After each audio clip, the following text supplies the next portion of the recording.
ഇസ്ലാമിലെ അടിമത്തം എന്ന വിഷയത്തിൽ കഴിഞ്ഞ വീഡിയോയിൽ നമ്മൾ പ്രൊഫസർ ജമാൽ മുഹമ്മദിൻ്റെ അറബികളുടെ ചരിത്രം എന്ന പുസ്തകത്തിൽ നിന്നുള്ള ഉദ്ധരണിയാണ് പ്രധാനമായിട്ടും ചർച്ച ചെയ്തത്.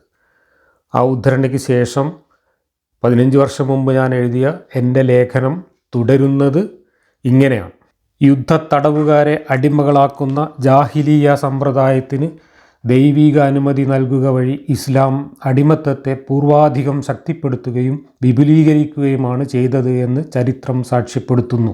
എന്നാൽ ഇസ്ലാമിൻ്റെ ആധുനിക വക്താക്കൾക്ക് ഈ യാഥാർത്ഥ്യം അംഗീകരിക്കാൻ മനപ്രയാസം നേരിടുന്നതായി അവരുടെ വ്യാഖ്യാന കസർത്തുകൾ വ്യക്തമാക്കുന്നു.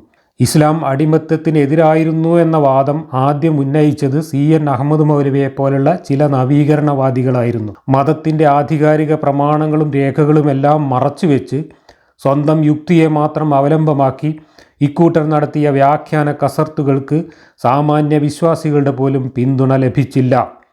യാഥാസ്ഥിതിക മതപണ്ഡിതന്മാരാകട്ടെ ഇവരുടെ വാദഗതികളെ ശക്തിയുക്തം ഖണ്ഡിക്കുകയും ദീനീ വിശ്വാസത്തിലുള്ള അവരുടെ ആത്മാർത്ഥതയെ തന്നെ ചോദ്യം ചെയ്യുകയുമുണ്ടായി.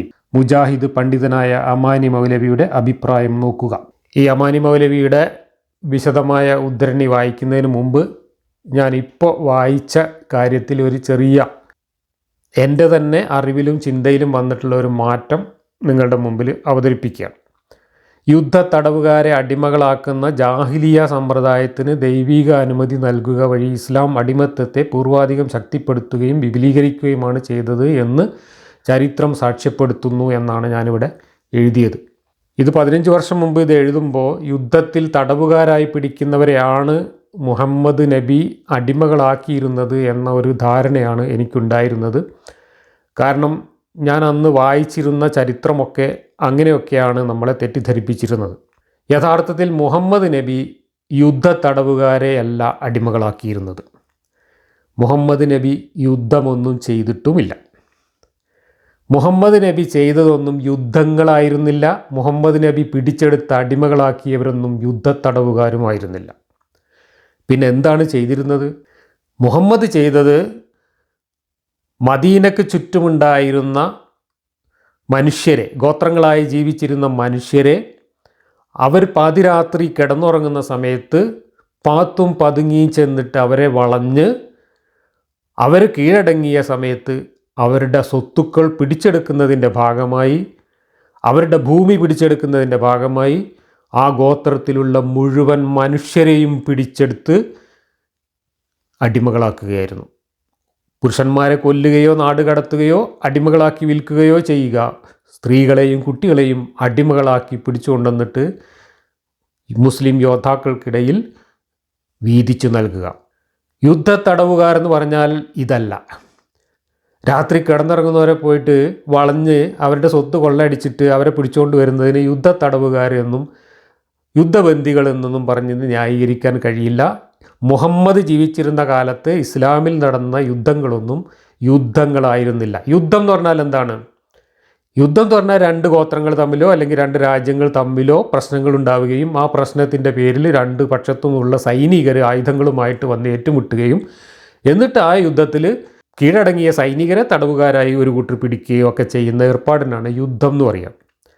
എന്നാൽ മുഹമ്മദ് നടത്തിയ 90ഓളം എന്നും 80ഓളം എന്നൊക്കെ പറയുന്ന കണക്കുകളുണ്ട്. 80ഓളം യുദ്ധങ്ങളിൽ ഒരു യുദ്ധം പോലും ഇങ്ങനെ മുഹമ്മദിനെ ആക്രമിക്കാൻ വേണ്ടിയിട്ട് ഒരു സൈന്യം വരികയും മുഹമ്മദിൻ്റെ സൈന്യവും ആ സൈന്യവും തമ്മിൽ ഏറ്റുമുട്ടുകയും എന്നിട്ട് ആ സൈനികരെ പിടിച്ച് ബന്ദികളാക്കുകയും ചെയ്യുക എന്ന തരത്തിലുള്ള ഒരു യുദ്ധവും മുഹമ്മദ് നടത്തിയിട്ടില്ല. അങ്ങനെ നടത്തിയെന്ന് പറയുന്ന യുദ്ധത്തിൻ്റെ കാര്യം കഴിഞ്ഞ വീഡിയോയിൽ ഞാൻ പറഞ്ഞു. ബദർ യുദ്ധം എങ്ങനെയാണ് ഉണ്ടായിരുന്നത്? അത് അബൂ സുഫിയാൻ്റെ കച്ചവട സംഘത്തെ കൊള്ളയടിക്കാൻ വേണ്ടി മുഹമ്മദും സംഘവും പുറപ്പെട്ടതാണ്. അങ്ങനെ അങ്ങോട്ട് പോയി ഏകപക്ഷീയമായിട്ട് കച്ചവടം ചെയ്യാൻ പോകുന്ന ആളുകളെ വഴിയിൽ കൊള്ളയടിക്കുക, അല്ലെങ്കിൽ കിടന്നുറങ്ങുന്ന മനുഷ്യരെ അവരുടെ വീടുകൾ വളഞ്ഞിട്ട് അവരെ പോയിട്ട് പിടിച്ച് കൊണ്ടുവരിക, അവരുടെ സ്വത്തും ഭൂമിയും പിടിച്ചെടുത്ത് കൊണ്ടുവരിക. ഇതായിരുന്നു ചെയ്തിരുന്നത്. ഇതിന് യുദ്ധമെന്ന് പറയില്ല, ഇതിന് കൊള്ള എന്നേ പറയുള്ളൂ. ഒരു കൊള്ള സംഘം വന്നിട്ട് ഒരു ഗോത്രത്തെ വളഞ്ഞ് ആ ഗോത്രത്തിലുള്ള സ്ത്രീകളെയും കുട്ടികളെയൊക്കെ പിടിച്ചുകൊണ്ടുപോകുന്നതിന് യുദ്ധത്തടവുകാർ, യുദ്ധബന്ദികൾ എന്നെങ്ങനെ പറയാം?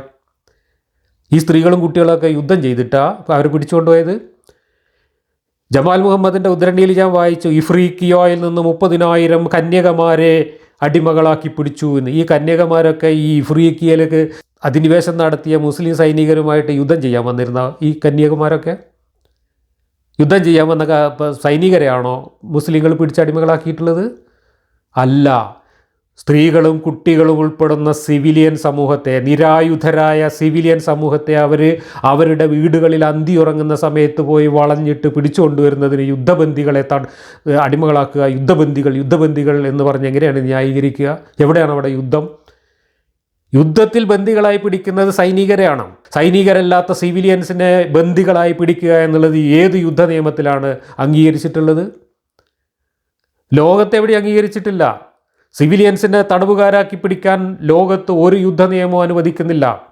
യുദ്ധം തന്നെ തിന്മയാണ്, മനുഷ്യൻ ചെയ്യാൻ പാടില്ലാത്ത കാര്യമാണ്, അത് തന്നെ ഹറാമാണ് എന്ന് വിശ്വസിക്കുന്ന ഒരു ആധുനിക സമൂഹത്തിൻ്റെ മുമ്പിലാണ് നമ്മൾ ഈ വൃത്തികേടുകൾ ചർച്ച ചെയ്യുന്നത് എന്നോർക്കണം. ഒരു ദൈവം മനുഷ്യനെ ധാർമ്മികത പഠിപ്പിക്കാൻ വേണ്ടി കിതാബും പ്രവാചകന്മാരെ അയച്ചിട്ടുണ്ടെങ്കിൽ മനുഷ്യരോട് ആ ദൈവം ആദ്യം പറയേണ്ട വർത്തമാനം മനുഷ്യരെ നിങ്ങൾ ആയുധമെടുത്ത് യുദ്ധം ചെയ്യരുത് എന്നാണ്. എന്നാൽ എന്താ ഇസ്ലാം പഠിപ്പിച്ചത്? എന്താ ഖുർആൻ പഠിപ്പിക്കുന്നത്? ഇങ്ങക്ക് ഞാൻ ഇരുമ്പിറക്കി തന്നിരിക്കുന്നത് വാളുണ്ടാക്കി എന്നെ സഹായിക്കുന്നത് ആര് എന്ന് കണ്ടറിയാൻ വേണ്ടിയിട്ടാണ് എന്നാണ് ഖുർആനിൽ എഴുതി വെച്ചിട്ടുള്ളത്. പടച്ചോൻ ഇരുമ്പ് കെട്ട് ഇറക്കി തന്നിട്ടുള്ളത് തന്നെ നമുക്ക് വാളുണ്ടാക്കിയിട്ട് വെട്ടാനാണെന്നും യുദ്ധം ചെയ്യാനാണോ എന്നുമാണ് ഈ ഖുർആനിൽ പറയുന്നത്. മാത്രമല്ല, ഇസ്ലാമിൻ്റെ നിയമമനുസരിച്ച് മനുഷ്യൻ ചെയ്യുന്ന ഏറ്റവും വലിയ 7 മഹാതിന്മകളുടെ ലിസ്റ്റുണ്ട്. സബുൽ മൂരിഖാത്ത് എന്നൊക്കെ പറയും. 7 മഹാതിന്മകൾ, 7 വൻ പാപങ്ങൾ. ആ 7 വൻ പാപങ്ങളിൽ ഒരു പാപം എന്താണെന്നറിയോ? യുദ്ധത്തിൽ പിന്തിരിഞ്ഞോടുക. യുദ്ധം ചെയ്യുന്നത് ഹറാമാണ്, തെറ്റാണ് എന്ന് പറയേണ്ട ഒരു ദൈവം 7 വൻ ദോഷങ്ങൾ, 7 വൻ കുറ്റങ്ങൾ എന്ന് പറഞ്ഞ് ലിസ്റ്റ് ഇറക്കിയിട്ട് നമ്മളെ പഠിപ്പിക്കുന്നത് 7ൽ ഒരു വൻ ദോഷമായിട്ട് പഠിപ്പിക്കുന്നത് യുദ്ധത്തിൽ പിന്തിരിഞ്ഞോടലാണ് എന്ന്. യുദ്ധം ചെയ്യാതിരിക്കലാണ് ഇസ്ലാമിൽ ഹറാം. യുദ്ധം ചെയ്യുന്നത് ഹലാലാണ്. ഒരു യുദ്ധത്തിൻ്റെ കാര്യം അവിടെ നിൽക്കട്ടെ, നമുക്ക് പിന്നീട് പറയാം. യുദ്ധത്തടവുകാരെയാണ് ഇസ്ലാം അടിമകളാക്കാൻ പറഞ്ഞത് എന്ന് ഇന്ന് ഇസ്ലാമിസ്റ്റുകൾ നടത്തുന്ന ഈ ജൽപ്പനങ്ങൾ ശുദ്ധ അസംബന്ധമാണ്, ചരിത്രവിരുദ്ധമാണ്, വസ്തുതാവിരുദ്ധമാണ്, പച്ചക്കള്ളമാണ്. മുഹമ്മദ് യുദ്ധത്തടവുകാരെ അല്ല അടിമകളാക്കിയിട്ടുള്ളത്. യുദ്ധം ചെയ്യാതെ വീട്ടിൽ കിടന്നുറങ്ങുന്ന കുട്ടികളെയും സ്ത്രീകളെയും സിവിലിയൻ സമൂഹത്തെയും പിടിച്ചു കെട്ടിക്കൊണ്ടുവന്നിട്ടാണ് അടിമകളാക്കി കച്ചവടം ചെയ്തതും ആ സ്ത്രീകളെയാണ് ലൈംഗിക അടിമകളാക്കിയിട്ട് യോദ്ധാക്കൾക്കിടയിൽ വീതം വെച്ച് ലൈംഗിക ചൂഷണം നടത്തിയതും. മനുഷ്യനോട് ചെയ്തിട്ടുള്ള ഏറ്റവും നികൃഷ്ടമായ തിന്മയാണ് ഇസ്ലാമിൻ്റെ ചരിത്രത്തിൽ നമ്മൾ ഈ കാണുന്നത്. സ്ത്രീകളെയും കുട്ടികളെയും അനാവശ്യമായിട്ട് പിടിച്ചെടുത്തിട്ട് അടിമകളാക്കി, ലൈംഗിക അടിമകളാക്കി വിതരണം ചെയ്ത് അവരെ ബലാത്സംഗം ചെയ്യുക. ഭർത്താവിൻ്റെ മുമ്പിലിട്ടും ബലാത്സംഗം ചെയ്യാമെന്നാണ് ഖുർആനിൽ ഈ പടച്ചോൻ പറഞ്ഞു വെച്ചിട്ടുള്ളത്. ഒരു പിശാച് പോലും പറയില്ല ഈ മാതിരി വൃത്തികേട്. ഇതാണ് ഖുർആനിൽ എഴുതി വെച്ചിട്ടുള്ളത്. എന്നിട്ട് ഈ 21-ാം നൂറ്റാണ്ടിൽ കുത്തിയിരുന്നിട്ട് ഇതിനെയൊക്കെ ന്യായീകരിക്കാൻ എങ്ങനെയാണ് മനസ്സാക്ഷി സമ്മതിക്കുന്നത് എന്നാണ് എൻ്റെ ചോദ്യം. ഇവിടെ ഞാൻ പറഞ്ഞത് യുദ്ധത്തടവുകാരെ അടിമകളാക്കുക എന്ന സമ്പ്രദായമല്ല ഇസ്ലാം നിലനിർത്തിയത്. യുദ്ധത്തിൽ സിവിലിയൻസിനെ തടവുകാരായി പിടിച്ച് അടിമകളാക്കുക എന്ന നികൃഷ്ടമായ സമ്പ്രദായമാണ് ഇസ്ലാം തുടങ്ങി വെച്ചത്. അതുതന്നെയാണ് ഇസ്ലാമിൻ്റെ ചരിത്രത്തിൽ പിന്നീട് നടന്നത്. അതുകൊണ്ടാണ് 30,000 കന്യകമാരെ ഇഫ്രീഖിയോയിൽ നിന്ന് അടിമകളായി പിടിച്ചു എന്നൊക്കെ ഒരു ചരിത്രകാരൻ എഴുതി വെക്കേണ്ടി വന്നത്. ഇനി ഞാൻ മുജാഹിദ് പണ്ഡിതൻ CN അഹമ്മദ് മൗലവിയുടെ പുത്തൻ വ്യാഖ്യാനങ്ങൾക്ക് ഖണ്ഡനമായിട്ട് എഴുതിയിട്ടുള്ള അദ്ദേഹത്തിൻ്റെ ഖുർആൻ വിവരണം എന്ന തഫ്സീർ ഗ്രന്ഥത്തിൽ നിന്നുള്ള ഒരു ഉദ്ധരണി വായിക്കാം. കുറച്ച് നീണ്ട ഉദ്ധരണിയാണ്. ഇസ്ലാമിൻ്റെ നേരെ വളരെയധികം ആരോപണങ്ങൾക്കും പല ആശയക്കുഴപ്പങ്ങൾക്കും കാരണമായ ഒന്നാണ് അത് പരിമിതമായ തോതിലെങ്കിലും അടിമത്തത്തെ അംഗീകരിക്കുന്നു എന്നുള്ളത്. ലേശം വെള്ളം കുട്ടി, പരിമിതമായ തോതിലൊന്നുമല്ല, നല്ല ഒന്നാന്തരം ഫുൾ തോതിൽ തന്നെ അടിമത്തത്തെ ഇസ്ലാം അംഗീകരിച്ചിട്ടുണ്ട്. ഇസ്ലാമിൻ്റെ ശത്രുക്കൾ അതിനെതിരായി ഉപയോഗപ്പെടുത്താറുള്ള ഒരു പ്രധാന ആയുധവുമാണിത്. ഉപയോഗപ്പെടുത്തുമല്ലോ. ഈ മാതിരി വൃത്തികേട് ഒരു മതത്തിൽ എഴുതി വെച്ചിട്ട് ആ മതം പടച്ചുണ്ടാക്കിയതാണെന്നും ഒടുക്കത്തെ കിതാബാണെന്നും ലോകാവസാനം വരെ വള്ളിയും പുള്ളിയും കുത്തും കോമയും മാറ്റാൻ പാടില്ലാത്ത കിതാബാണെന്നും പറഞ്ഞാൽ പിന്നെ വിമർശകർ ഉന്നയിക്കൂലേ? വിമർശകരത് എടുത്ത് പറയില്ലേ? മനുഷ്യനെ അടിമയാക്കുന്നത് മനുഷ്യത്വത്തിനും സംസ്കാരത്തിനും ചേർന്നതല്ലെന്നും പ്രത്യക്ഷത്തിൽ ആരും വേഗത്തിൽ സമ്മതിക്കുമല്ലോ. അത് മൗലിയാർക്കും തോന്നിയിട്ടുണ്ട്. അതിനെതിരായി ന്യായം കാണുവാൻ മിക്കവർക്കും പ്രയാസവുമായിരിക്കും. ആ പ്രയാസം തന്നെയാണ് ഇപ്പോഴും മുസ്ലിങ്ങളെ കുഴക്കുന്നത്, ഇസ്ലാമിസ്റ്റുകളെ കുഴക്കുന്നത്. അതുകൊണ്ട് മുസ്ലിങ്ങൾക്കിടയിൽ തന്നെ ചില പണ്ഡിതന്മാർക്ക് പോലും ഈ വിഷയത്തിൽ ആശയക്കുഴപ്പമുണ്ടായിട്ടുണ്ട്. അങ്ങനെ ഒരു വിഭാഗക്കാർ ഈ ആരോപണത്തിൽ നിന്ന് ഇസ്ലാമിനെ രക്ഷിക്കുന്നതിനായി അടിമത്തത്തെ അംഗീകരിക്കുന്ന തരത്തിലുള്ള ഖുർആൻ വാക്യങ്ങളെയും നബിചര്യകളെയും അന്യഥാ വ്യാഖ്യാനിക്കുവാനും ഇസ്ലാമിലെ ചില അംഗീകൃത നിയമങ്ങളെയും ചരിത്ര ലക്ഷ്യങ്ങളെയും നിരാകരിക്കുവാനും മുതിർന്നു. മറ്റു ചിലർ ആരോപണങ്ങൾക്ക് മറുപടി പറയാൻ സ്വീകരിച്ചിട്ടുള്ള രീതി ഇപ്രകാരമാണ്. ഇസ്ലാമിന് മുമ്പ് അറബികൾക്കിടയിൽ അടിമ സമ്പ്രദായം സർവത്ര പ്രചാരണത്തിൽ ഉണ്ടായിരുന്നതുകൊണ്ട് ഇസ്ലാമിൻ്റെ ആരംഭത്തിൽ ധാരാളം അടിമകൾ അറേബ്യയിൽ ശേഷിപ്പുണ്ടായിരുന്നു.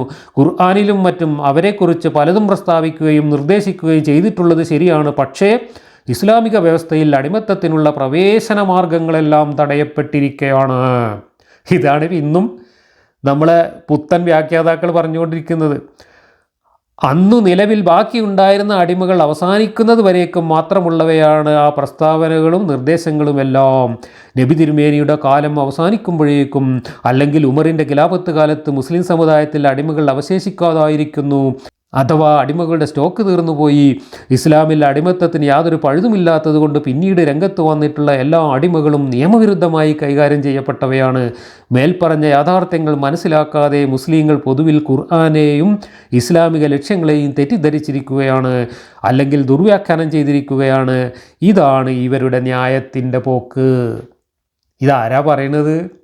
അമാനി മൗലവി, കേരളത്തിലെ സലഫി ഇസ്ലാമിൻ്റെ, വഹാബി ഇസ്ലാമിൻ്റെ താത്വികാചാര്യനായി അറിയപ്പെടുന്ന ഖുർആന് ഇമ്മിണി വലിയ തഫ്സീർ എഴുതിയ അമാനി മൗലവി, ആ തഫ്സീറിൽ എഴുതി വെച്ച സാധനമാണ് ഞാൻ ഈ വായിക്കുന്നത്. ആരെക്കുറിച്ചാണ്? ഇസ്ലാമിൽ അടിമത്വമൊന്നുമില്ല, ഇസ്ലാം അടിമത്വം നിരോധിച്ചിരിക്കുന്നു, ഇസ്ലാമിന് ശേഷം മുഹമ്മദ് നബിക്ക് ശേഷം പിന്നെ ഇസ്ലാമിൽ വന്ന അടിമത്വമൊക്കെ ഇസ്ലാമിക വിരുദ്ധമായിട്ടുണ്ടായ അടിമത്തമാണ് എന്നൊക്കെ പറഞ്ഞിട്ട് ഇസ്ലാമിലെ അടിമത്തം ഒരു മുന്തിയ തരത്തിലുള്ള വേറൊരു ചരക്കാണ് എന്നൊക്കെ പറഞ്ഞുകൊണ്ട് കസർത്ത് നടത്തുന്ന ആളുകളെക്കുറിച്ചാണ് അമാനി മൗലവി ഈ എഴുതി വച്ചിരിക്കുന്നത്. ഈ ഏർപ്പാട് തുടങ്ങിയത് CN അഹമ്മദ് മൗലവിയാണ്. അദ്ദേഹത്തിൻ്റെ ഇസ്ലാം ചരിത്രത്തിലും അദ്ദേഹത്തിൻ്റെ ഖുർആൻ പരിഭാഷയിലും ഒക്കെ അടിമത്തം കണ്ടിടത്തൊക്കെ അദ്ദേഹത്തിന് നല്ല ചൊറിച്ചിൽ തോന്നിയതുകൊണ്ട് ഇതുപോലെ തിരിഞ്ഞ് വളഞ്ഞ് പെയിൻ്റ് അടിക്കാൻ അദ്ദേഹം നടത്തിയിട്ട് ഉള്ള ശ്രമം, ആ ശ്രമത്തിലെയാണ് ഇവിടെ അമാനി മൗലവി ഇസ്ലാമിൻ്റെ കത്തിയെടുത്ത് കുത്തുന്നത്. ഇതാണ് ഇവരുടെ ന്യായത്തിൻ്റെ പോക്ക്. ഇതിനനുകൂലമായ പുതിയ തെളിവുകൾ സ്ഥാപിക്കുവാനും എതിരായ തെളിവുകളെ വളച്ചു തിരിക്കുവാനും ഇവരും ശ്രമം നടത്തുമെന്ന് പറയേണ്ടതില്ല. എത്ര തന്നെ സാഹസപ്പെട്ടാലും ബുദ്ധിമാന്മാരായ സത്യാന്വേഷികളുടെ അടുക്കൽ ഇവരുടെ മറുപടികൾ പ്രശ്നത്തിന് പൂർണ്ണമായ പരിഹാരം നൽകുന്നില്ല. കാരണം ഖുർആൻ വാക്യങ്ങൾക്കും നബിവാക്യങ്ങൾക്കും ഏതു വിധേന വ്യാഖ്യാനം നൽകിയാലും അടിമകളെ സ്വീകരിക്കുക എന്ന സമ്പ്രദായം താത്വികമായിട്ടെങ്കിലും ഇസ്ലാം അനുവദിച്ചിട്ടുണ്ട് എന്ന യാഥാർത്ഥ്യം പിന്നെയും മുഴച്ചുകൊണ്ടിരിക്കുന്നത് കാണാം. യുക്തിവാദങ്ങളും നവീകരണ സംരംഭങ്ങളും ഒഴിച്ചു നിർത്തി തുറന്നതും നിഷ്പക്ഷവുമായ ഹൃദയത്തോടുകൂടി ഇസ്ലാമിക പ്രമാണങ്ങളെ പരിശോധിക്കുന്നവരെ തൃപ്തിപ്പെടുത്തുവാൻ ഇവർക്ക് കഴിയാതെ വന്നിരിക്കുകയാണ്. അടിമകളെ സംബന്ധിച്ച് ഖുർആനിലും നബിവാക്യങ്ങളിലും വ്യക്തമായി പ്രസ്താവിക്കപ്പെട്ടിട്ടുള്ള എത്രയോ നിയമങ്ങളും നിർദ്ദേശങ്ങളും കാലഹരണപ്പെട്ടവയാണ് എന്ന് പറയാൻ മനസ്സാക്ഷി സമ്മതിക്കുമോ? ഇതാണ് അമാനി മൗലവി ചോദിക്കുന്നത്.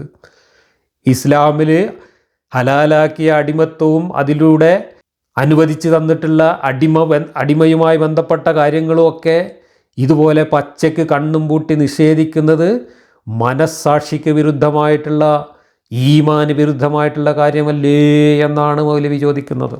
ഇനി അടുത്ത ഖണ്ഡികം. മേൽ പ്രസ്താവിച്ചതിൽ നിന്ന് ഇസ്ലാം അടിമത്തത്തെ തീരെ അംഗീകരിക്കുന്നില്ലെന്ന വാദം ശരിയല്ലെന്നും അനിവാര്യമായ ഒരളവിൽ അത് അടിമത്തത്തെ അതിനെ ശരിക്കും ന്യായീകരിച്ചുകൊണ്ട് തന്നെ അംഗീകരിച്ചിട്ടുണ്ടെന്നും വിമർശകർ വിചാരിക്കും പോലെ അത് മനുഷ്യനെ മൃഗങ്ങളാക്കുന്ന നിലക്കുള്ള ഒരു ഏർപ്പാടല്ലെന്നും മനസ്സിലാക്കാവുന്നതാണ്. ഇതാണ് സത്യസന്ധമായ ഈമാൻ്റെ നിലപാട്. അപ്പോൾ അടിമത്തം അത്ര മോശമൊന്നല്ല, എത്താപ്പ കുഴപ്പം എന്ന് ചോദിച്ച സുന്നി മൗലിയാരുടെ അതേ നിലവാരത്തിൽ നിന്നുകൊണ്ടാണ് വഹാബി മൗലിയാർ ചോദിക്കുന്നത്, പറയുന്നത്. അടിമത്ത് അത്ര മോശമാണെന്ന് പറയാൻ പറ്റൂല, അത് മൃഗങ്ങളെപ്പോലെ മനുഷ്യനെ കണക്കാക്കുന്നൊരു ഏർപ്പാടാണെന്നൊന്നും മനസ്സിലാക്കണ്ട, അത് അള്ളാൻ്റെ കിതാബും പ്രവാചകൻ്റെ കിതാബും ഒക്കെ അംഗീകരിച്ച് തന്നിട്ടുള്ള ഒരു ഏർപ്പാടാണ് എന്ന്. ഇതൊന്നും ഞാൻ പറയുന്നതല്ല, ഇതൊക്കെ ഖുർആനിലും ഹദീസിലും തഫ്സീറുകളിലും എഴുതി വച്ചിട്ടുള്ള കാര്യങ്ങളാണ്. നമ്മൾ അമാനി മൗലവി അതാണ് പറഞ്ഞു തരുന്നത്. ഇത് ഖുർആനിലെ അൽ അഹ്സാബ് എന്ന അധ്യായത്തിൻ്റെ വ്യാഖ്യാനക്കുറിപ്പിൽ ആ അധ്യായത്തിൻ്റെ അവസാനം മൗലവി വിശദമായിട്ട് കൊടുത്ത കാര്യങ്ങളിൽ നിന്നാണ് ഞാൻ എടുത്തുദ്ധരിച്ചിട്ടുള്ളത്. സംശയമുണ്ടെങ്കിൽ നെറ്റിൽ കിട്ടും. അമാനി മൗലവിയുടെ തഫ്സീർ, അതിൽ സൂറത്തുൽ അഹ്സാബിൻ്റെ അവസാനത്തെ വ്യാഖ്യാനക്കുറിപ്പൊന്ന് എടുത്ത് വായിച്ചു നോക്കിയാൽ മതി. ഇത് ഞാൻ എഴുതിയതാണോ അതോ അമാനി മൗലവി എഴുതിയതാണോ എന്നുള്ളത് അറിയാം. ഇനി ഞാൻ എഴുതിയ കാര്യങ്ങൾ കൂടെ വായിക്കാം. അടിമ സമ്പ്രദായവും മനുഷ്യത്വത്തിന് നിരക്കാത്തതോ അപരിഷ്കൃതമോ അന്യായമോ ആയ ഒരാചാരമല്ല എന്നും അത് തികച്ചും ന്യായവും നീതിയുക്തവുമായ ഒരു ദൈവീക നടപടിക്രമം മാത്രമാണെന്നും തുറന്നു സമ്മതിക്കാനുള്ള ദീനീപരമായ സത്യസന്ധതയാണ് മുജാഹിദ് പണ്ഡിതൻ ഇവിടെ പ്രകടമാക്കുന്നത്. അത്രയും നല്ലത് തന്നെ. അതേസമയം അടിമത്തം പടിപടിയായി ഇല്ലാതാക്കാൻ ഇസ്ലാം നടപടി സ്വീകരിച്ചു എന്ന ഒരു പുത്തൻ വാദം ഇപ്പോൾ മുസ്ലിം പണ്ഡിത ലോകത്ത് കൂടുതൽ പ്രബലമായി വരുന്നതായാണ് കാണപ്പെടുന്നത്. ഇത് ഞാൻ 15 കൊല്ലം മുമ്പ് എഴുതിയതാണ് കേട്ടോ. ഇസ്ലാമിനെതിരെ പാശ്ചാത്യ ചിന്തകരും യുക്തിവാദികളും മറ്റും ഉന്നയിച്ചു വരുന്ന ഒരു പ്രധാന വിമർശനം എന്ന നിലക്ക് ഈ പ്രശ്നത്തിന് ഒരു മറുമരുന്ന് അവതരിപ്പിക്കുന്നതിൻ്റെ ഭാഗമായാണ് ഈ വാദം ഉയർന്നു വന്നത്. അറേബ്യയിൽ സാർവത്രികമായിരുന്ന അടിമ സമ്പ്രദായത്തെ ഒറ്റയടിക്കില്ലാതാക്കാൻ കഴിയുമായിരുന്നില്ല എന്നതിനാൽ ഘട്ടം ഘട്ടമായി അതിനെ ഉന്മൂലനം ചെയ്യാൻ ഇസ്ലാം ശ്രമിച്ചു എന്ന അവകാശവാദത്തിനും മതപ്രമാണങ്ങളുടെയോ ചരിത്രരേഖകളുടെയോ പിൻബലം ഒട്ടും തന്നെയില്ല. ഖുർആൻ അടിമത്തത്തിനെതിരായി ഒരു വെളിപാട് പോലും അവതരിപ്പിച്ചിട്ടില്ല.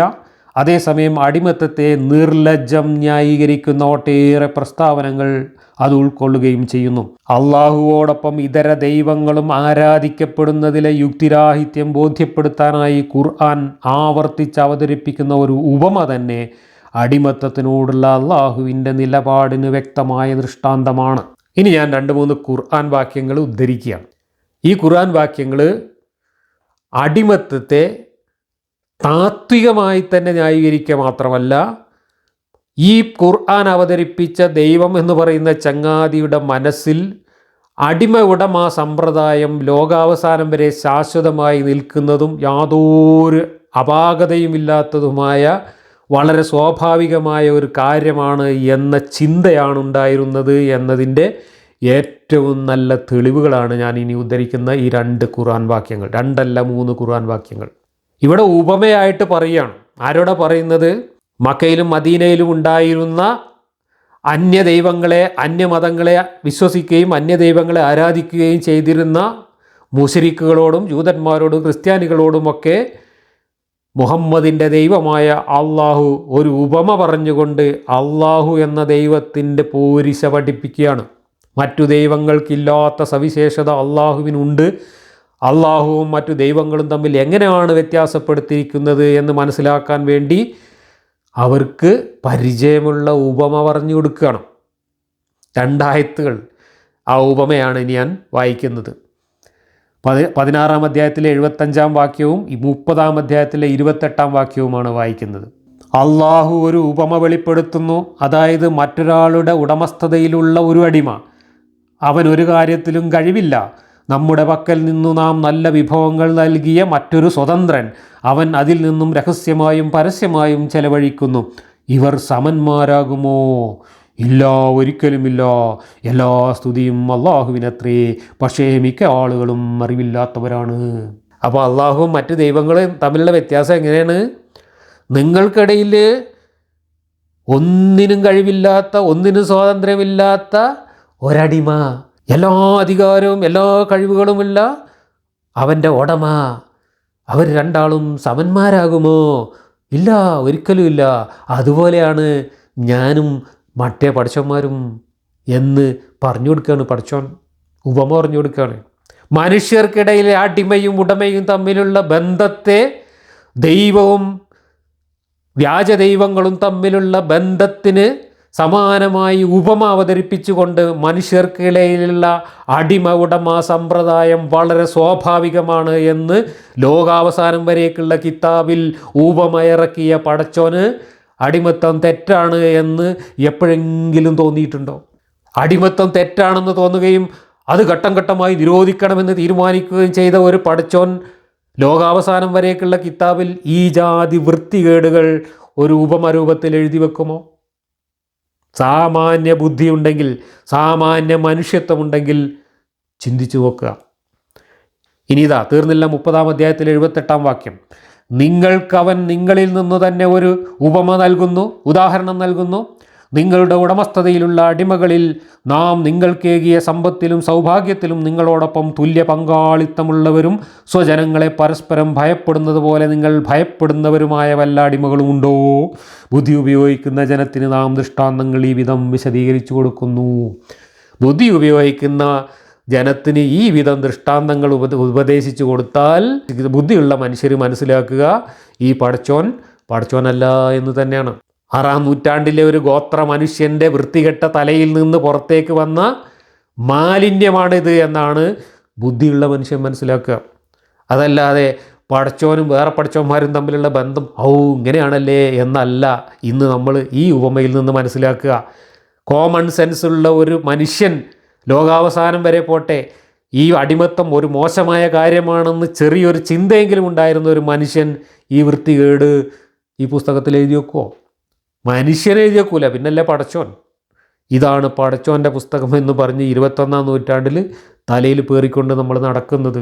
ബുദ്ധിയുണ്ടെങ്കിൽ ചിന്തിക്കുക എന്ന് മാത്രമേ പറയാനുള്ളൂ. ഇനി തീർന്നില്ല. അടിമത്തം ആരാ ഉണ്ടാക്കിയത്? മനുഷ്യന്മാരുണ്ടാക്കിയതാണെങ്കിലല്ലേ ഇപ്പം മനുഷ്യന്മാരെ കുറ്റം പറയാൻ പറ്റുള്ളൂ. പടച്ചോൻ ഉണ്ടാക്കിയതാണെന്നാണ് പറയുന്നത് ഖുർആനിൽ. കേട്ടോളി, ഞാൻ എഴുതിയത് വായിക്കാം. അടിമത്തം ഉൾപ്പെടെ എല്ലാത്തരം സാമൂഹ്യ ഉച്ചനീചത്വങ്ങളും ചൂഷണ വ്യവസ്ഥകളും അള്ളാഹുവിൻ്റെ സൃഷ്ടിയാണ് എന്ന് ഖുർആൻ ആണയിട്ടുറപ്പിക്കുന്നുണ്ട്. തെളിവ് 43-ാം അധ്യായത്തിലെ 32-ാമത്തെ വാക്യം നോക്കൂ. അവരാണോ താങ്കളുടെ രക്ഷിതാവിൻ്റെ കാരുണ്യം ഭാഗിച്ചു കൊടുക്കുന്നത്? ഐഹിക ജീവിതത്തിൽ അവരുടെ ജീവിത വിഭവങ്ങൾ അവർക്കിടയിൽ നാം തന്നെ ഭാഗിച്ചു കൊടുത്തിരിക്കുകയാണ്. അവരിൽ ചിലരെ മറ്റു ചിലർക്ക് മേൽ പല പടികൾ നാം ഉയർത്തി വെക്കുകയും ചെയ്തിരിക്കുന്നു. അവരിൽ ചിലർ മറ്റു ചിലരെ കീഴ്പ്പെടുത്തി വെക്കുവാൻ വേണ്ടി. അപ്പോൾ ആരാണ് അടിമത്തം ഉണ്ടാക്കിയത്? ഒരു കൂട്ടർ വേറൊരു കൂട്ടരെ കീഴ്പ്പെടുത്തി വെക്കാനുള്ള ഏർപ്പാടൊക്കെ ആരാണ് മനുഷ്യരുടെ സമൂഹത്തിൽ ഉണ്ടാക്കിയത്? മനുഷ്യന്മാരുണ്ടാക്കിയതല്ല, അള്ളാഹ് ഏർപ്പാടാക്കിയതാണെന്നാണ് ഖുർആനിൽ എഴുതി വെച്ചിട്ടുള്ളത്. ഇതിൽ അടിമത്തം ഉൾപ്പെടെ എന്ന് തഫ്സീറുകളിൽ എഴുതി വെച്ചിട്ടുണ്ട്. ഇബ്നു അബ്ബാസും ജലാലിയൊക്കെ എഴുതി വെച്ചിട്ടുണ്ട്. അടിമ ഉടമ വ്യവസ്ഥ ഉൾപ്പെടെ മനുഷ്യർക്കിടയിലെ എല്ലാ ഉച്ചനീചത്വങ്ങളും ഒരു കൂട്ടർ വേറൊരു കൂട്ടരെ അധികാരപ്പെടുത്തി കീഴ്പ്പെടുത്തി വെക്കുന്ന ഏർപ്പാടും ഒക്കെ അള്ളാഹു ഏർപ്പാടാക്കിയതാണ് എന്നാണ് ഖുർആനിൽ എഴുതി വെച്ചിട്ടുള്ളത്. അള്ളാഹു ഏർപ്പാടാക്കിയ ഒരു കാര്യമാണ് അടിമത്തമെങ്കിൽ അത് തെറ്റാണെന്നെങ്ങനെ അള്ളാഹ് പറയുന്നത്? അതിനെതിരായിട്ട് അള്ളാഹു എങ്ങനെയാണ് നിയമമുണ്ടാക്കുന്നത്?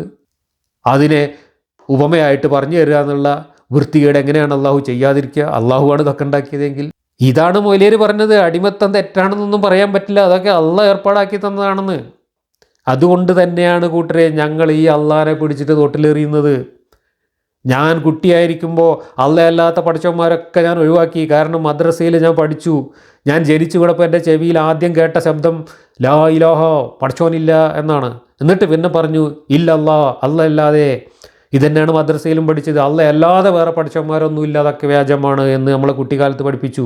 ശരി, അള്ളാഹു മാത്രമാണ് പഠിച്ചോന് എന്ന് പറഞ്ഞുകൊണ്ട് നമ്മൾ 10-18 കൊല്ലം ജീവിച്ചു. അങ്ങനെയാണ് അള്ളാഹു എന്തൊക്കെയാണ് പറഞ്ഞിരിക്കുന്നത് എന്നറിയാൻ വേണ്ടിയിട്ട് നമ്മൾ ഈ കിതാബ് എടുത്ത് വായിച്ചു നോക്കുന്നത്. അപ്പോഴാണ് ഈ കിതാബിൽ ഇതൊക്കെ കാണുന്നത്. ഇതൊക്കെ കണ്ടതോടുകൂടി അള്ളാഹുവിനെ എടുത്തിട്ട് തോട്ടിക്കെറിഞ്ഞു. എനിക്ക് അംഗീകരിക്കാൻ പറ്റില്ല. ഇതൊക്കെ എഴുതി വെച്ചത് ഒരു ദൈവമാണെങ്കിൽ ആ ദൈവം എൻ്റെ കണ്ണിൻ്റെ മുമ്പിൽ വന്നു നിന്നാലും ഞാൻ ആരാധിക്കില്ല. പറ്റുമെങ്കിൽ മോന്തക്കിട്ടൊന്ന് കൊടുക്കുക ചെയ്യാം. ഈ മാതിരി തോന്നിയാസാണോടോ സ്വന്തം സൃഷ്ടികളുടെ മുമ്പിലേക്ക് വിളമ്പുക എന്ന് മുഖത്ത് നോക്കി ഞാൻ ചോദിക്കും. ദൈവം ഉണ്ടെങ്കിൽ ഇത് ഇറക്കിയത് ദൈവമാണെങ്കിൽ ആ ദൈവം എൻ്റെ മുമ്പിൽ വന്ന് നിൽക്കുകയാണെങ്കിൽ അയാളെ നിസ്കരിക്കുകയല്ല ചെയ്യുക, അയാളെ സ്തുതിക്കുകയല്ല ചെയ്യുക, അയാളെ എന്നെക്കൊണ്ട് പറ്റുന്ന രീതിയിൽ ഞാൻ ചീത്ത പറയും. ഇതുകൊണ്ടാണ് നമ്മളിത് വിശ്വസിക്കാത്തത്. മനുഷ്യത്വമുള്ള ഒരു മനുഷ്യന്, ധാർമ്മിക ബോധം എന്ന് പറയുന്ന സാധനം ലവലേശമുള്ള ഒരു മനുഷ്യന് തലയിൽ കയറ്റാൻ പറ്റിയ സാധനമല്ല ഇതിനകത്ത് എഴുതി വച്ചിട്ടുള്ളത്. എന്നിട്ട് ഈ വൃത്തികേടുകളൊക്കെ 21-ാം നൂറ്റാണ്ടിൽ അടുപ്പ് കൂട്ടി കുത്തിയിരുന്നിട്ട് ചെറുപ്പക്കാർ ന്യായീകരിക്കുക കാണുമ്പോൾ ലജ്ജ തോന്നുന്നു. ഇതിനെയൊക്കെ ന്യായീകരിക്കാൻ വേണ്ടിയിട്ട് ബളബള വയ്ക്കുന്നത് കാണുമ്പോൾ ശരിക്കും നാണം തോന്നുന്നു. ഞാനൊക്കെ ജീവിക്കുന്ന ഒരു കാലഘട്ടം ഇതാണല്ലോ എന്ന് ഓർത്തില്ലേ എനിക്ക് സ്വയം ലജ്ജ തോന്നുന്നു ഇതൊക്കെ കാണുമ്പോൾ. 1000 വർഷം മുമ്പ് കാലഹരണപ്പെട്ട് തോട്ടിലെറിയേണ്ട സാധനമാണ് ഇതൊക്കെ. ഇതൊക്കെ മനുഷ്യനല്ലാതാക്കുന്ന, മനുഷ്യനെ വെറും മൃഗമാക്കി മാറ്റുന്ന ആധാർമികതയുടെ ദർശനങ്ങളാണ് എന്ന് പറയുന്നത് ഇതുകൊണ്ടൊക്കെയാണ്. ഇനി ഞാൻ എഴുതിയ ഖണ്ഡിക വായിക്കാം. മനുഷ്യനെ സ്വകാര്യ സ്വത്താക്കി വയ്ക്കുക, മൃഗങ്ങളെപ്പോലെ ചന്തയിൽ ക്രയവിക്രയം ചെയ്യുക, വരിയുടച്ച് ശണ്ഡീകരിച്ച ശേഷം കന്നുകാലികളെപ്പോലെ പണിയെടുപ്പിക്കുക, ചാട്ടവാറുകൊണ്ട് മർദ്ദിക്കുക, ഒരു മനുഷ്യജീവിക്കുള്ള എല്ലാ അവകാശങ്ങളും നിഷേധിക്കുക, ലൈംഗിക ചൂഷണത്തിനായി സ്ത്രീകളെ ഉടമപ്പെടുത്തുക തുടങ്ങിയ അതിനിഷ്ഠൂരമായ സാമൂഹ്യ അതിക്രമങ്ങളെ ഇത്രയും ലാഘവത്തോടെ ന്യായീകരിക്കാൻ ഒരു ദൈവം മുതിരുമെന്ന് നാം വിശ്വസിക്കണോ? ഇതാണ് എൻ്റെ ചോദ്യം. ഒരു ദൈവം ഈ മാതിരി വൃത്തികേട് എഴുതി വെക്കുമോ? ഇല്ല. പിന്നെ ആരെഴുതി ഇതൊക്കെ മനുഷ്യരെഴുതി. ഏത് മനുഷ്യർ? 6-ാം നൂറ്റാണ്ടിലും 7-ാം നൂറ്റാണ്ടിലും ജീവിച്ചിരുന്ന വിവരമില്ലാത്ത, സംസ്കാരമില്ലാത്ത, ധാർമ്മിക ബോധമില്ലാത്ത ഗോത്ര മനുഷ്യൻ എഴുതി വെച്ചതാണ് ഈ വിഡ്ഢിത്തങ്ങൾ. അതുകൊണ്ടാണ് മതം വേണ്ട കൂട്ടരെ, നമുക്ക് മനുഷ്യരായി ജീവിക്കാൻ ഈ ഗോത്രകാലത്ത് എഴുതി വെച്ച വൃത്തികേടുകൾ നമുക്ക് ആവശ്യമില്ല. കാരണം ഏതൊരു സാമാന്യ ബുദ്ധിയുള്ള മനുഷ്യനും ഇതിനേക്കാൾ ഉയർന്ന ധാർമ്മിക ബോധം ഇന്ന് സ്വയം ആർജിക്കാനുള്ള സാഹചര്യങ്ങളാണ് ലോകത്തുള്ളത്. യുദ്ധത്തടവുകാരെ അടിമകളാക്കുന്നു എന്ന് പറയും. യുദ്ധത്തടവുകാരെ അല്ല അടിമകളാക്കിയത് ഇസ്ലാം. യുദ്ധത്തടവുകാരെ അടിമകളാക്കിയാൽ അതും തെറ്റാണ്. യുദ്ധം തന്നെ തെറ്റാണ്. യുദ്ധം തെറ്റാണ് എന്ന് പറയാൻ എന്തേ ഒരു ദൈവവും പുസ്തകം ഇറക്കിയില്ല? ദൈവങ്ങൾക്ക് തന്നെ ഏർപ്പാടതല്ലായിരുന്നോ? ദൈവങ്ങളുടെ പ്രധാന ജോലി യുദ്ധം ചെയ്യലായിരുന്നു. എന്താ കാരണം? ദൈവങ്ങളെ സൃഷ്ടിച്ച മനുഷ്യന് അക്കാലത്തെ പ്രധാന പണി അതായിരുന്നു. അതുകൊണ്ടാണ് ദൈവങ്ങൾ ഇങ്ങനെ വാളും കുന്തേറ്റ് നടക്കുന്നത്. ഗോഡ് ഓഫ് വാർ എന്ന് നിങ്ങൾ ചർച്ച ചെയ്ത് നോക്ക്. പ്രത്യേക ദൈവങ്ങൾ, യുദ്ധത്തിനായുള്ള പ്രത്യേക ദൈവങ്ങളുണ്ടായിരുന്നു പണ്ട്. നല്ല ഒന്നാന്തരം ഉദാഹരണമാണ് ഈ അള്ളാഹുവിൻ്റെ പഴയ കോലം യഹോവ. ബൈബിൾ പഴയ നിയമം എടുത്ത് വായിച്ചു നോക്ക്. ഗോഡ് ഓഫ് വാറാണ്, യുദ്ധത്തിൻ്റെ ദൈവമാണ്. കുട്ടികളെയും മക്കളൊക്കെ പിടിച്ച് കൊല്ലാൻ പറയുന്ന വാക്യങ്ങൾ ബൈബിളിൽ കാണാം, പഴയ നിയമത്തിൽ. കാരണം ആ കാലഘട്ടത്തിൽ മനുഷ്യൻ്റെ പ്രധാന വ്യവഹാരം അതാണ്. ഒരു കൂട്ടർ എവിടെയെങ്കിലും താമസിക്കുന്നുണ്ടെങ്കിൽ അവിടേക്ക് അതിക്രമിച്ച് കയറി അവരെ കൊന്നൊടുക്കി അവരുടെ വിഭവങ്ങൾ കൈക്കലാക്കുക, എന്നിട്ട് ആ പ്രദേശം പിടിച്ചെടുക്കുക. ഇതായിരുന്നു മനുഷ്യൻ്റെ പണി. എന്ന് വരെ, അടുത്ത കാലം വരെ ലോകത്തിൻ്റെ മനുഷ്യൻ്റെ ചരിത്രം അതാണ്. അങ്ങനെ മനുഷ്യനെ കൊന്നൊടുക്കിയ, കൊള്ളയടിച്ച, അധിനിവേശങ്ങൾ നടത്തിയ ചരിത്രമാണ് മനുഷ്യൻ്റെ ഇന്ന് വരെയുള്ള ചരിത്രം. ആ ചരിത്രത്തിൽ ആ വൃത്തികേടിനൊപ്പം സഞ്ചരിച്ച കഥാപാത്രങ്ങൾ മാത്രമാണ് മനുഷ്യൻ നിർമ്മിച്ച ദൈവങ്ങൾ. ഏതെങ്കിലും ഒരു ദൈവം മനുഷ്യരെ നിങ്ങൾ യുദ്ധം ചെയ്യരുത് എന്ന് പറഞ്ഞിട്ടുണ്ട്? ബുദ്ധൻ പറഞ്ഞിട്ടുണ്ട്. മുഹമ്മദ് നബി ജീവിച്ചിരിക്കുന്നതിൻ്റെ 1200 കൊല്ലം മുമ്പ് ഇന്ത്യയിൽ ജീവിച്ച ബുദ്ധൻ പറഞ്ഞിട്ടുണ്ട് യുദ്ധം ചെയ്യരുത്. ബുദ്ധന് ദൈവമൊന്നും ഉണ്ടായിരുന്നില്ല. ദൈവങ്ങൾ, ഏത് ദൈവങ്ങളാണ് പറഞ്ഞത് മനുഷ്യരോട് യുദ്ധം ചെയ്യരുതെന്ന്? യുദ്ധം ചെയ്യാൻ പഠിപ്പിച്ച ദൈവങ്ങളാണ്. ഇസ്ലാം പഠിപ്പിച്ചത് യുദ്ധത്തിൽ നിന്ന് പിന്തിരിഞ്ഞോടുന്നത് 7 വൻ പാപങ്ങളിലൊന്നാണ് എന്നാണ് പഠിച്ചത്. പാപങ്ങളുടെ പട്ടികയിൽ യുദ്ധത്തിൽ നിന്ന് പിന്തിരിഞ്ഞോടുന്നതുണ്ട് ഇസ്ലാമിൽ. യുദ്ധം ചെയ്യുന്നത് പാപമാണെന്ന് അള്ളാഹ്ക്ക് തോന്നിയിട്ടില്ല, മുഹമ്മദിന് തോന്നിയിട്ടില്ല എന്ന് മാത്രമല്ല, അള്ളയും മുഹമ്മദും ഇതന്നെയായിരുന്നു പ്രധാന പണി. യുദ്ധം ചെയ്യുക, കൊള്ളയടിക്കുക, പെണ്ണുങ്ങളെ പിടിച്ചുകൊണ്ടെന്ന് അടിമയാക്കുക, കുട്ടികളെ പിടിച്ചുകൊണ്ടെന്ന് അടിമയാക്കുക, അടിമകളെ കച്ചവടം ചെയ്യുക, ആണുങ്ങളെ പിടിച്ച് കൊല്ലുക, സ്ഥലങ്ങൾ പിടിച്ചെടുക്കുക, ഭൂമി പിടിച്ചെടുക്കുക, സാമ്രാജ്യം പണിയുക.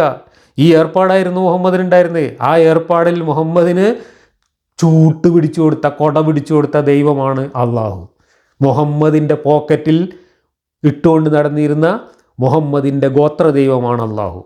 ആ അള്ളാഹുവിന് അടിമത്തം തെറ്റാണെന്നോ, യുദ്ധം തെറ്റാണെന്നോ, യുദ്ധത്തിൽ പെണ്ണുങ്ങളെയും കുട്ടികളെയും പിടിച്ചുകൊണ്ടോന്ന് തെറ്റാണെന്നോ തോന്നിയിട്ടില്ലെങ്കിൽ ആ ദൈവത്തിനെ നമ്മൾ കുറ്റം പറഞ്ഞിട്ട് കാര്യമില്ല. കാരണം ആ ദൈവം മുഹമ്മദിൻ്റെ തലച്ചോറിൽ ജീവിച്ചിരുന്ന ആ ഭാവനയിൽ, മുഹമ്മദിൻ്റെ തലച്ചോറിലെ ഭാവനയിൽ മാത്രം അസ്തിത്വമുള്ള ഒരു സങ്കല്പ കഥാപാത്രം മാത്രമാണ്.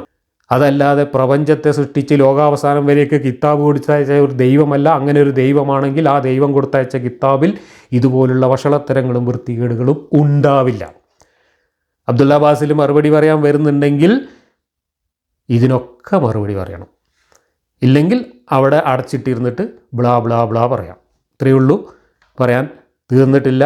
ബാക്കി ഭാഗങ്ങൾ അടുത്ത വീഡിയോയിൽ നമുക്ക് തുടരാം.